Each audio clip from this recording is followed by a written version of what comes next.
the first video of Britain's first laser weapon being tested in Scotland. The beam is filmed through a special lens here, but in reality, it's invisible to the naked eye. It's called dragonfire, and this is what the laser can do. It can hit an object the size of a pound coin from more than a kilometre away. Dragonfire has been developed in the UK at a cost of more than £100 million, but it'll be much cheaper to fire than a traditional missile.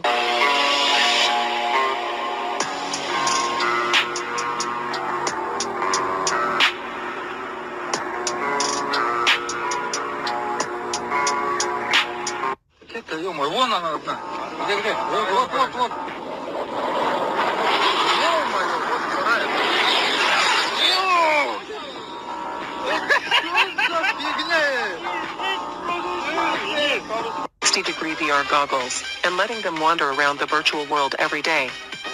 This is to obtain data on neuron signals in the mice's brains. The mice's nerve signals when wearing these goggles were shown to be very similar to the nerve signals during normal activities, indicating that the mice quickly adapted to the virtual world. It is hoped that this data can be used to study how short-term memory models work, and how some nervous system diseases affect memory.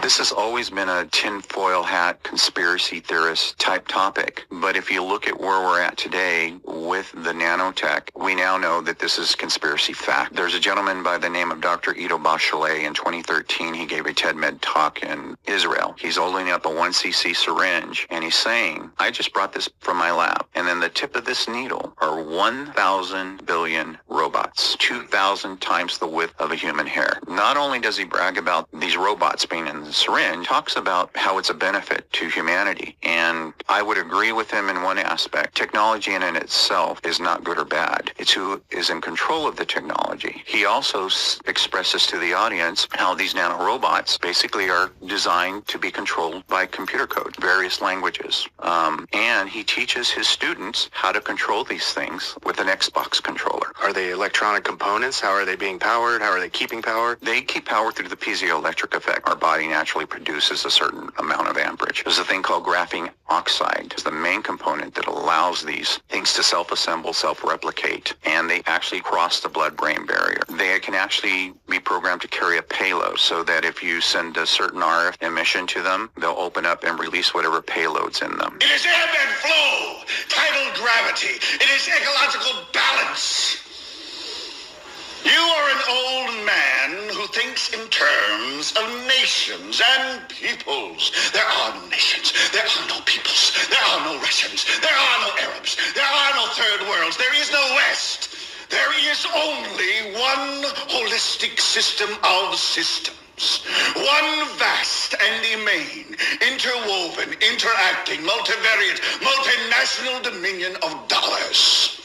Petrodollars, electrodollars, multi-dollars, Reichmarks, rims, rubles, pounds, and shekels.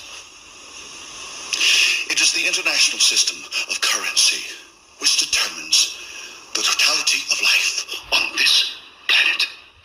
That is the atomic and subatomic and galactic structure of things today.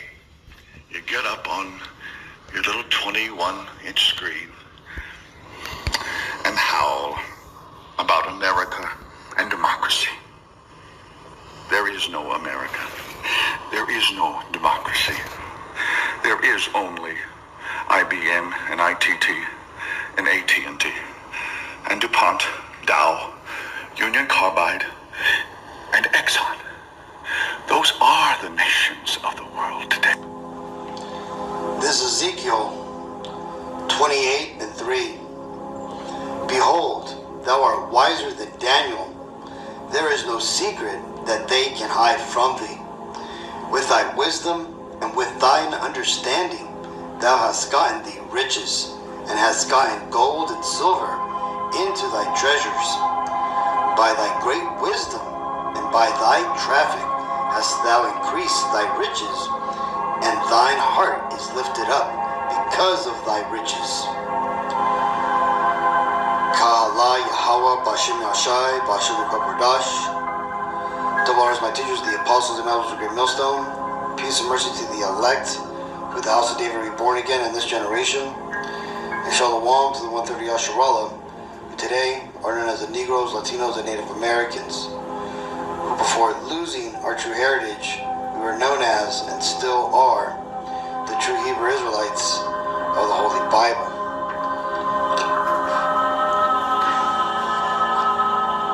In today's lesson, I just wanted to put together a couple of clips that I've been collecting that shows just some of the incredible advances in technology, weaponry, science, medical systems, and also just as at the end there from the movie called The Network, Esau's mindset, showing that he has transcended the old world systems, that it no longer are nation states to them.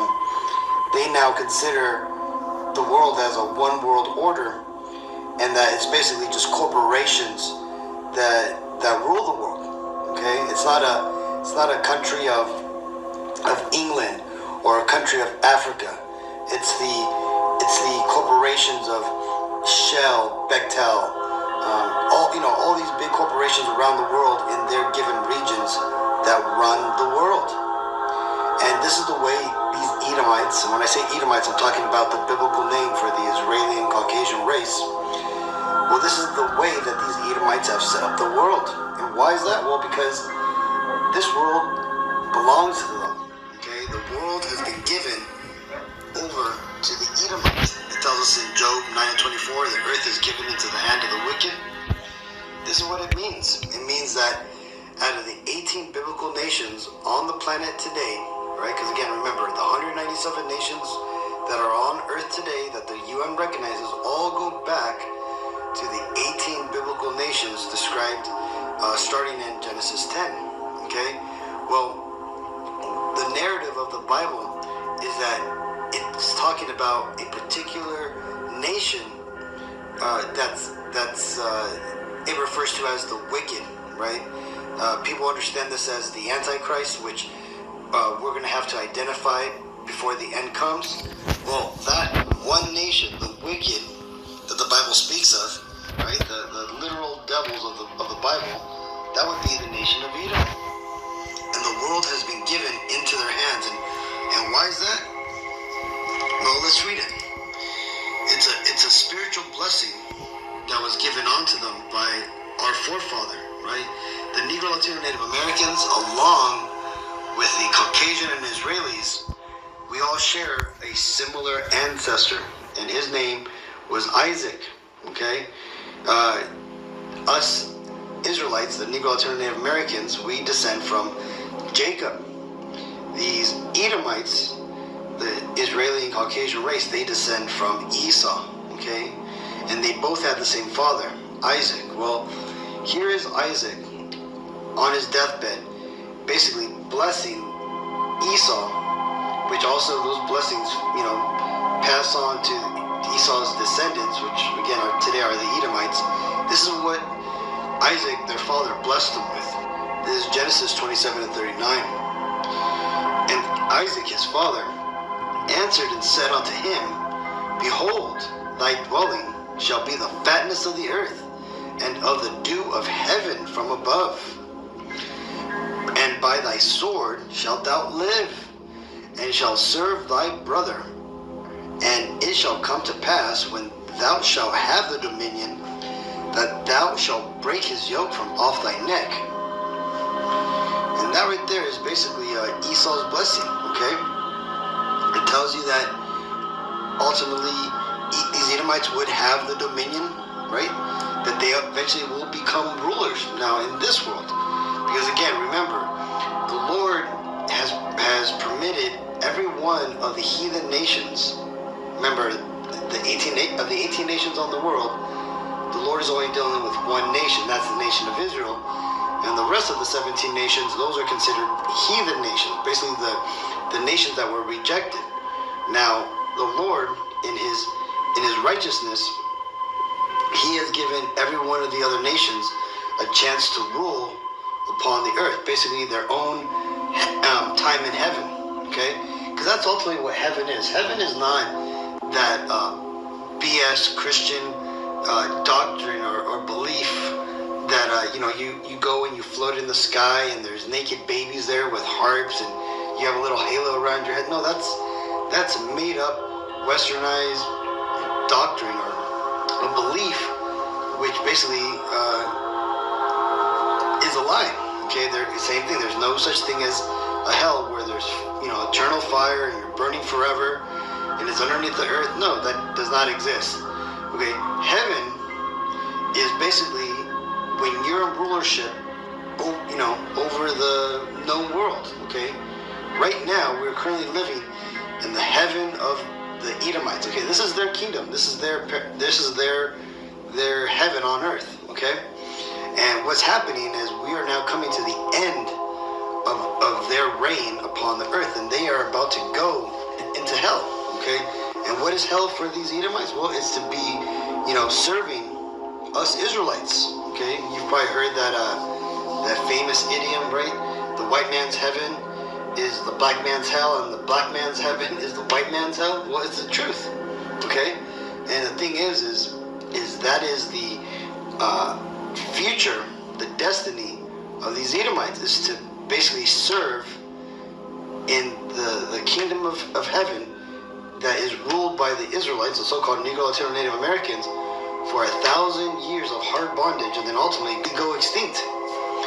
Now, what have they done with all this wisdom and all this ability, right? With some of the videos that I showed you are just examples of just some of the things that they've been able to create while they've been here, on earth in their state of power that they currently are in. What have they done with it? Have they made the world a better place? No, not really. They definitely have initiated some good social, changes. But for the most part, there's a lot of things that could be done that would make the world a better place, right? A less corrupted place, a less wicked place. But again, the devil is in charge right now, and they're running the world in a wicked manner, right? By deceiving the nations. Let's continue where I left off on Ezekiel 28 and verse 6. Therefore, thus saith Yahweh, Bashem Yashai power, because thou hast set thine heart as the heart of God, behold, therefore I will bring strangers upon thee, and the terrible of the nations, and they shall draw their swords against the beauty of thy wisdom, and they shall defile thy brightness, and they shall bring thee down to the pit, and thou shalt die the death of them that are slain in the midst of the seas. So this here is showing what is in store for these Edomites. This is why these Edomites, they don't turn to the Bible. Well, at least those Edomites that are in the know of who they truly are and what's really going on. And that's basically referring to the top elites, right? The 1%ers and the elite echelon of these Edomites, okay? The people who understand that God's not for them, so hence they worship Satan, right? Or they worship all these different other gods because they know the God of the Bible is not their friend. And it's plain and simple, right? They've come out and they've, admitted this on TV, right? You've had past Satanists telling you, okay? Right? Even their own Freemason doctrine and mythology tells you the story, right? They believe God is the evil one, and they believe Satan is the good guy, right? They refer to him as, in mythology, as Prometheus, the god who stole fire from the gods and gave it to men, right? That's Esau's whole MO, right? This is why they rebel against God in their spirit. Okay, this is why they do everything contrary to the way God sets it. Because why? Well, because they are an enemy to God. And what it tells us in Numbers, when the Lord is referring to the top tribe of Edom, that being Amalek, or who we refer to today as the Israelis, he tells you, right, that though they were first amongst the nations, their latter end shall be that they shall perish forever, and that the Lord is going to swear that he's going to have war with Amalek for all generations. Okay? And that's because the spirit on these Edomites is contrary to God in his ways. Okay, this is why the world is in such a corrupt state. This is John 14:30. Hereafter I will not talk much with you, for the prince of this world cometh, and hath nothing in me. Now, in this case here, this is for context that I brought this scripture out, okay? This is to show you who these Edomites are, okay? Because in the context of this verse here, the Messiah, who the world ignorantly calls Jesus Christ, whose true biblical name is Yashayah-LA, that's Hebrew for he is salvation. Well, he is here speaking to the disciples, okay? And he's explaining to them that pretty soon he's going to be taken away to, he didn't tell them that he was going to be crucified, but he was letting them know that he wasn't going to be able to speak to them that much because of the things that he was about to endure. And the point being is that he referred to the Romans who were going to come and take him as the prince of this world. Now, what is a prince? A prince is the son of a king, okay? Now, why would he refer to these Edomites as princes of this world? Well, who is the god of this world? Well, the god of this world, right, is Satan, okay? And if these are the princes of this world, that means that these are the sons of Satan, okay? Because remember, ultimately the Bible, and really the people of the world, can be divided into three groups. Even though I say, starting with the apostles, everybody, we talk about the 18 nations, the world really can be divided into three groups of people. And it's easier to do it this way just because of all the race mixing and how everybody now is claiming they're half this, a quarter that. Which, by the way, there's no such thing as being half something in the Bible. You basically are what your father is, according to Numbers 1 and 18. But again, the even more easier explanation of how to break people up is into three groups of people. That would be the sons of God, that would be your Israelites, the sons of man, that would be the 16 other heathen nations, right? And then the sons of the wicked, okay? That would be these biblical Edomites, okay? And because pretty much you're going to find that amongst every one of the 18 nations, you're going to have those three groups of people who are mixed in with every one of the 18 nations, okay? Now, that being said, now that we've established that these Edomites, right, in this time of the Messiah, they were referred to as the Romans. Today, we call them Caucasian and Israeli, right? They basically spread around the entire world, just like almost every other nation has. But yeah, just as they were the princes of this world back in the time of the Romans, they are still the princes of this world in this time. In fact, they're referred to as the gods of this world, okay? Because of the things that you've seen in the beginning of this video, from being able to land a rocket, standing up, to being able to fly their cruise missiles, across seas, right? To build intricate weaponry. These are godlike abilities. And what have these devils done with it? Well, they've perfected their agenda, right? They perfected their will upon the other nations. And the sad thing is that the majority of that is war, destruction, death, corruption, right? These are the things that these Edomites bring forward, right? And the Bible even tells us that things are going to get bad for us because of these traits of these Edomites. This is Revelations 12 and 12. Therefore rejoice, ye heavens, and ye that dwell in them. Woe to the inhabitants of the earth and of the sea, for the devil is come down unto you, having great wrath, because he knoweth that he hath but a short time. And this right here tells us, right, what's going on. See, if you wondered why, you can't just live your life, right? Why did 9/11 have to happen? Why did they push this whole C-19 jabs on people? Why are they changing everything right now? Right? Why can't these Edomites just be satisfied with the riches and the power that they have and just, stay over there on their side? Well, it's because of this last part, right? Because they know that they have a short time. Because why? Well, like I said, though these low-level Edomites, your neighbors, your co-workers, the Edomites you see in standard society, they don't even know who they are, right? And hence they don't know the truth. The majority of them don't know unless they're in some occult society. But the Edomites at the very top, the elites, the 1%ers, they understand what's happening. They actually go into the Bible, right? They dissected the Bible letter by letter. They know all the secrets of this world, okay, including with what is going to happen to these Edomites. And what does the Bible say is going to happen to these Edomites? Well, we'll go real quick to the Bible dictionary, the Zondervan Bible Dictionary, right? This is the Zondervan Compact Bible Dictionary. It says Edom figures prominently in the prophetic scriptures, right? Basically, things are going to happen in the future that the Bible talks about. As the scene of great future judgment, she is the only neighbor of the Israelites who was not given any promise of mercy from God. And that's it. That's the crux of the matter.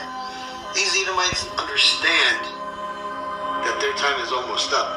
Okay, they understand that they can't, go on forever, even though their mindset is that they will go on forever, right? What does the Bible say? Psalms 49 and 11. Their inward thought is that their houses shall continue forever, and their dwelling places to all generations. They call their lands after their own names. Okay, so this right here again just shows you who these Edomites are. This is a cut to the Edomite identity, because when you look around the world, the majority of the continents are named after Caucasians. Okay, Africa is named after. Let's go here.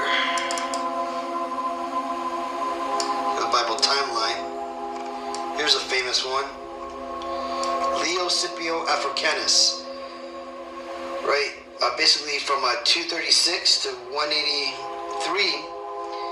Right, he's a Roman general and later a council. He defeated Hannibal at Zama in 202 BC. Africa named after him, known as Edan Kemet, right, or basically means hot in Hebrew, right? Well, there you go. So this Africa, the continent Africa, was named after this man here. America was named after Amerigo Vespucci, right? Some Italian Edomite. Asia, named after this guy's brother. Asiatic, I forgot his first name, right? It's something Scipio Asiaticus. Okay, it was like his younger brother, I believe. But saying that he was a general, right? And they went and they conquered Asia. Okay, and what do? They named their land after their own names. Okay. So that being said, though these Edomites that don't understand that their time is short, right? They believe that their generations are going to continue forever, that they have got everything on lock, and that's it. Now the Edomites at top, right? Because of Project Looking Glass and everything that they've managed to look into the future, right? Supposedly, they know that their end is close. However, they believe that they can, overcome those obstacles and defeat God, and then continue their empire forever, right? Because again, that's these Edomites' mindsets. But what does the Bible tell us? Right? It tells us this. This is Revelations 13 and 4. And they worshiped the dragon, which gave power unto the beast, and they worshiped the beast, saying, Who is like unto the beast? Who is able to make war with him? You see, these devils understand that they sit at the top of all the nations. They understand that they are unbeatable. This is why as the scriptures say, they puffeth at their neighbors, right? This is why you see them running the world so unjustly, because nobody can raise a finger to these Edomites. Okay, this is another reason why the Bible says, right, woe unto the inhabitants of the world, because the devil has come down onto you. Right? This is the same reason why the Lord has sped up. He's literally sped up time to basically, so that way these devils won't be able to kill everybody off. Okay? Because what does the Bible say? It says, for the elect, the Lord shall speed up the time, or else no flesh would be saved. You know, paraphrasing it. But the thing is that, you know, that's what's happened.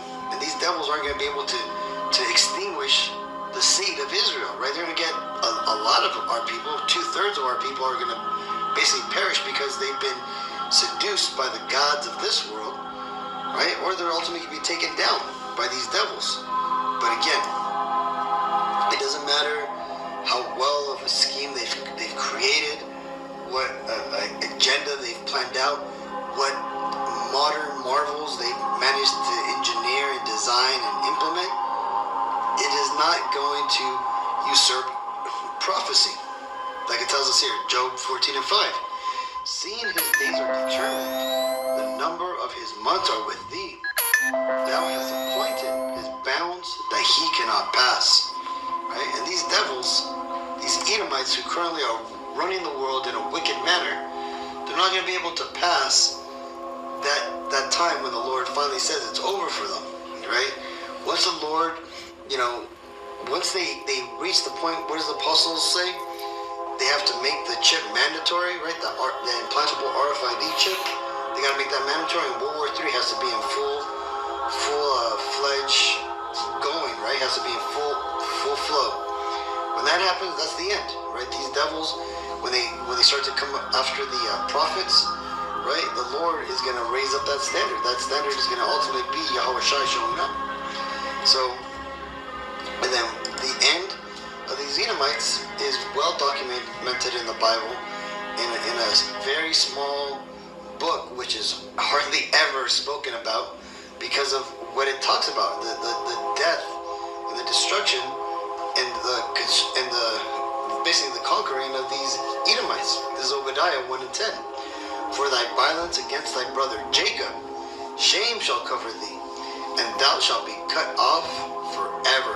Right? Jacob is another name for the Israelites. And again, when you look at, you know, our combined histories of the Negro, Latino, Native Americans, you'll see that we have been dealt with very harshly and unjustly by the hands of these Edomites, right? Both the Caucasian and Israeli race. And again, that is when it's brought up, it's shame is what falls upon these Edomites, right? From owning the slave ships to financing the European voyages here to the Americas, which would lead to the enslavement of the Native Americans over here. You know, the truth is coming out, and these devils' end is near, right? As Apostle Tahar says, man, these devils only got a few months left. Okay, it's months, right? They don't got decades, they don't got centuries. They got months left, be it 6 months, 22 months. It's a predetermined amount of time that the Lord knows. And these devils, they understand it, which is why they are moving in haste to bring forward that agenda and to try to get their blessing back. So either way, Akim, I just wanted to, you know, highlight some of these things. I've been holding on to these clips for a while, and I thought I'd, you know, put them together and just show an example, or show some examples of just how advanced these devils really are, right? And what they managed to do with all their skill and wisdom. So either way, hopefully this video was edifying. Until next time, I want to give all honor and glory and praises to Yahweh, Bashem, Yashai, Bashem, Kakwadash. Shalom.